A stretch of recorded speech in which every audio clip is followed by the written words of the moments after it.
Obogu man eye oman a eye teteman 17th century otumfo oseetu a odikan ne pɛ so ɛna saa kuro no ye pɛ ne tobre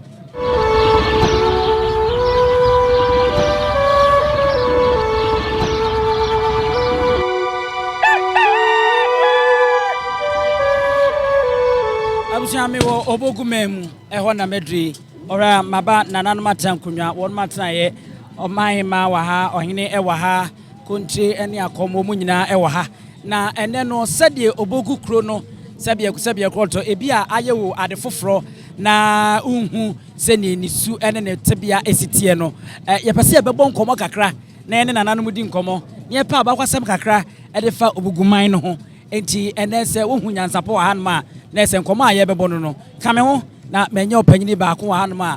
mene no ɛbɛbɔ saa nkɔmɔ yi opanyi wadaroma memo akwa aba Nyansapo kasamfonyini yebru media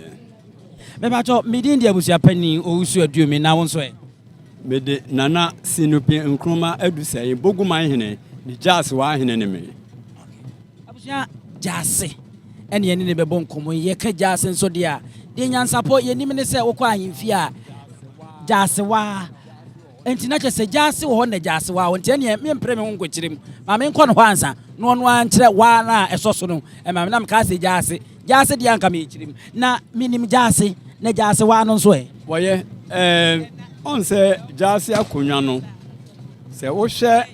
dwumadi a yedi ɛma yekura kuro no wotentam no a yɛwɔ nkropɔn bɛ aduonu a wɔn som Obogu man hene ne sɛnti no ɛso no saa no ɛsɛ yenya Gyaase no na ne ketewa ka ho meme ye Gyaase ketewa na nyama hene no nyina ne timi ɛbɔ Gyaasewaa ebidi de bi achi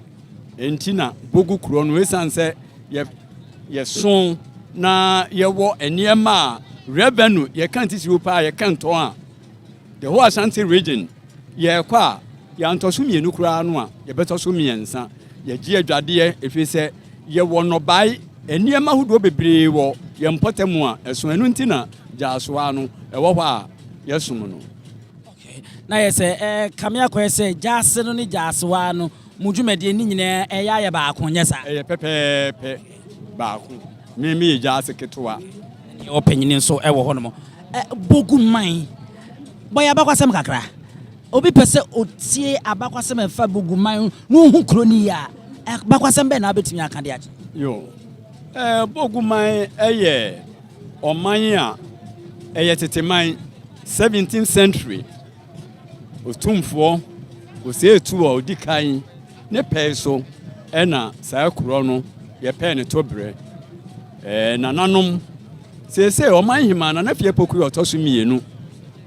ɔne ne dɔm ɔnananom ɛne ba ɛbɛkyikyire Obogu kuro a ɛnɛ ama yenya Obogu man na sɛdeɛ tie no tete no ane kun wo mu paa no ohwɛ a Obogu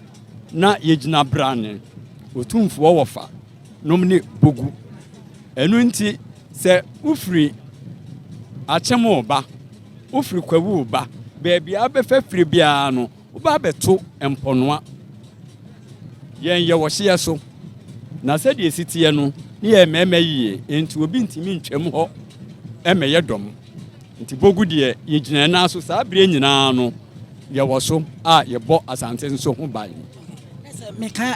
tiase yi a kanea na ye akoko a na yenko yemfa wo hoɔden wo bu niano afa na japade afa ne nsaase ne ade a asante bɛyɛ asante no Obogu man adi ɛwɔ twaka ɛwɔ ko ahodo no nyesa bebree ye wo twaka bebree baako bɛn na mudi mu tintiman pa betimi aka ho asɛm akyɛ ohwɛ opemso a odi ɛka seetu ɛbrɛ so na yene akyemfoɔ no entokwa ne de ɛka ho no a yesiri bai enu achi no na Akyem ɔmo ntimi emeto nhyɛ asante so enti Obogu de ye gyina na so enti wohwɛ a ye kuro no ye wɔ Asante-Akyem beebi wɔ hɔ a ye frɛ hɔ ban so ye hɔ ɛna na ya boye baye a untimi nwuram no abeto sɛ Obogu na wapemu abanimu enti Obogu de ye yomanya ye so ene nyina no oba menhia Asante-Akyem Obogu ye wodin wa ha ene banso no da so ho banso no wo ho otra banso no obekofo ase ye wo nkrotuo bebria ewo ho a saa abre nyina no omo nyina nso eye abanwa asomfo ye som otumfo seetu eti mo ba menhia mo ye hwan ya Gyaasefo emre bia se ye ba menhia ye podwa odi obehu se Gyaase no ye Anante-Gyaase emre bia obehu se ya na ye tie animu ye ka eye tuabodom akire nsua na afi nkronkro ekeka ho no ye ne wo mo na ehwibomu a ye Gyaase efo a ye sommo nsuase Gyaase akonya eye Ananta say opanyi ye yinne a sikadwa ka Asante-man bomu apue we ne bra me kura di kan me de mani ehu a wada ma wode wani ehu pan e kan na ehu yi hu ewiase sade ya na eta kan no ye se ade efre no enkyene obie ni ho kodwa so akoto nkyene a okaka hweda efi se enkyene obie nim se die sitie no kware mu menhunu bi da na pa ho a menhunu da na medi ho adanse ye se enukuremu na meka nyame na aboa yen se ebra mapempes wa du emfiadu so yin medi mani ahunu asante adwapade a yenia ye hema nana afie poku a otoso mienu ono o man hema se otidwemu a obu ye ho ba ye ayen so yesum na buru na daroma na abemi ahunu saa sikadwa yin na wani hu ye no se na wankasa usi efa no atenkan na te sei ohene ama se menya ahomaso bi kakra se me santini kura na twam se me boguni Asante-Akyem ni broni potokase was full of enthusiasm me hu anu ntro me na amemani age se no me nuanom me namfofo edom a me ne won bo fipam nyina no ese ma wo mo asote se ena de makohunu de me hunu bi da enu nti no akoye nhira ama me ne wo mo nyina enam yan hema so oman hema nana afie pokuya a otoso mienu nti idi nachi ene abehunu se adwapade yin enti yabuna baso yesa epagya no ye kro no enti meka se piawa na ohema ye bia ma yen boguman hema das ye nana mibisa de twato ne asori yakọ ena no ada na efe pa Asante-man aman hema no do wo mo ba ye obia be ye ni kromu nuane ene ade na ebi ka se be ya enka ye mpebere bi nto a saa bre ni dura ene anya hwe se afe emu ba akopempo a eda ba akopɛ ne be yidi asiwa saa da dura yensa anye nuane na yemfa nkyere Asante ne nuane na ebi ache yemu bi eri afifi ya metu bi ni ade a yede ani hu bi no no ensa emra na enkenyaye woni wo mo kasa asem no wono mbe ya adwen ana meni won ya adwene pa koso nse yetiti nuane no na ene uhunu se yewo empanimfo enkokora ewiemu tetenu ni adidi anwonomo so suhahai so kontomre eyi aduane pa yede yabomu yede yenkwan na ahwe yensesawa wo hwe ya adwene ye kwahwe a yenya wo hwe ye wira munam de afidi ayi no a chese yede abonkwaye a se wudi kura na eka abowiremu a ade achi a wudidi no anto nam kura wutimi de epia no aboa ye yiye ami agina brane enti yenye ne saa yensa entonkoso afi bia no yenye baako ebeboa yen ya ona na me das ye bru abusia meni oboguman Gyaasewaa ena ebonkomu yi aha Nyansapo kasamfonyiri so misumi din de abusia pani owusu aduomi yede nkomobo ni isi wa hanom na ya sore so na yakobomode na subscribe share na fo adwen che fato ase ma me mo nyina mo ene hwa a wodi ahene wa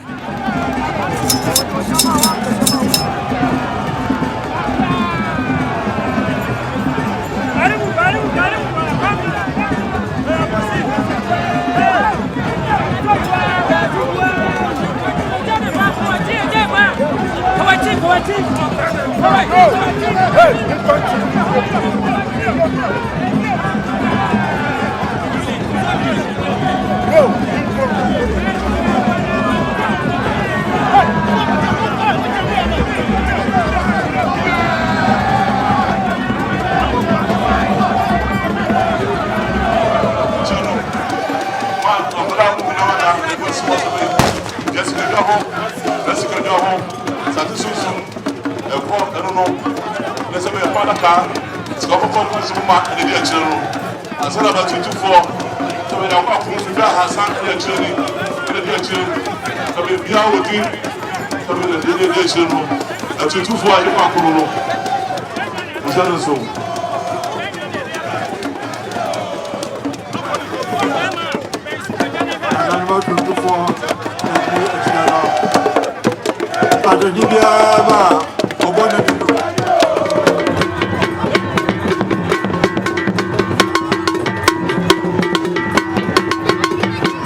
Sabe ka ya twani mu nyame nai ebu afaso enye de ya twani mu twa nyame sebedi akone be kwen bodi atwede na se kofi nro ne ya aben ntime nyina ni mu ampata na